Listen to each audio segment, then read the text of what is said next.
Hey! Welcome sa Thesis Simplified! Kung isa kang BS Agriculture student at feeling mo handa ka namang harapin ang research mo pero parang kailangan mo lang ng, konting tulong o gabay, tama ang pinuntahan mo. Ginawa ko ang channel na to para sa'yo. Pero seryosang tanong, kumusta ka na? Kumusta na talaga yung thesis journey mo? Kung medyo mabigat ang pakiramdam, kung feeling mo natatambakan ka na o baka naman hindi mo pa rin alam kung saan ka ba talaga magsisimula, okay lang yan, normal yan, you are definitely in the right place. Madalas kasi, ganyan talaga yung feeling, no? After ng ilang taon ng pag-aaral, lahat ng exams, lahat ng requirements, tapos biglang pagdating sa thesis, para kang, boom, tumama ka sa isang pader na hindi mo nakikita. Biglang parang nag-iba lahat at hindi mo alam kung paano ka aabante. At gusto kong linawin to agad-agad ha, yung paghinto na yan, hindi yan dahil tamad ka, lalo namang hindi dahil mahina ka. Actually, isa tong napaka-common na experience. Maniwala ka, hindi ka nag-iisa sa pakiramdam na yan. Ngayon, pag-usapan natin kung ano ba talaga ang problema. Kasi heto ang totoo, hindi ikaw ang problema. May mas malalim na dahilan kung bakit pakiramdam mo ang hirap-hirap ng simula. Uulitin ko ha, para malinaw. Ang problema ay hindi ang kakulangan mo sa talino. May kakayahan ka, may galing ka. Paano ka naman aabot sa puntong ito ng college life mo kung wala, di ba? Ito yung mga totoong kalaban natin.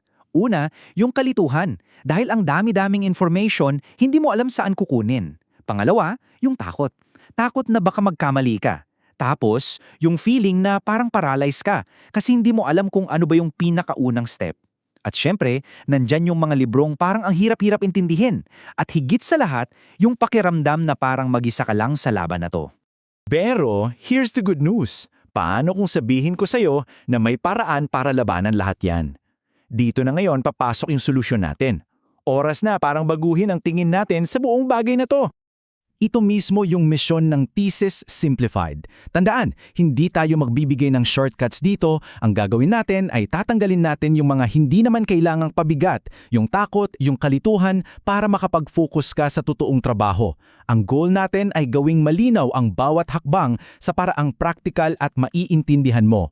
At alam mo, ang pinakamalaking pagbabago, laging nagsisimula yan sa isip. So let's try to reframe kung paano natin nakikita itong thesis. Okay, una sa lahat, ang thesis ay hindi isang malaking harang o obstacle.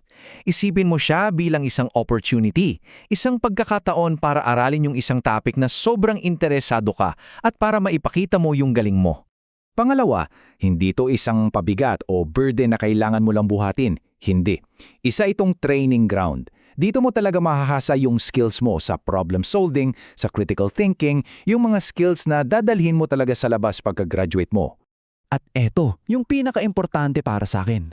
Hindi ito parusa, hindi ito isang requirement na kailangan mo lang tiisin para makatapos. Isa itong growth experience.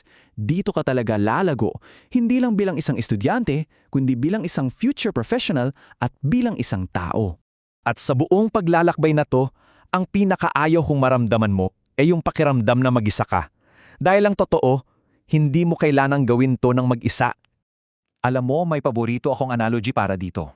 Isipin mo yung thesis para siyang final boss sa isang laro.